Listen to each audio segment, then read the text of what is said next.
Gate అంటారు ఇది. ఇది వచ్చేసి మనకి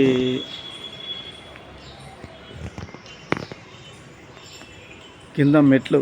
ఇది నరకాసురుడు మెట్లు కట్టించింది అంటారు కదా, కంసుడు నరకాసురుడు మెట్లు కట్టించింది. ఈ పాత మెట్లు ఇవే.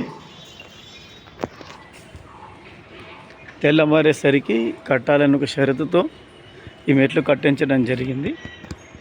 తెల్లవారేలోపు కట్టించలేకపోయినాడు కాబట్టి తెల్లవారిన అందుగురించే ఇక్కడ ఉదయం 4 గంటలకి తెల్లవారుతుంది. ఇక్కడ ఈ మెట్ల నరకాసురుడు కట్టించిన పాత మెట్లు. జై కామాఖ్య, జై కామాఖ్య, జై కామాఖ్య. ఇక్కడ మనం ఒక గుడి గురించి వచ్చినాం. అన్ఎక్స్పెక్టెడ్గా అనిపించినాయి. హర హర మహాదేవ్, శివ శివ మహాదేవ్.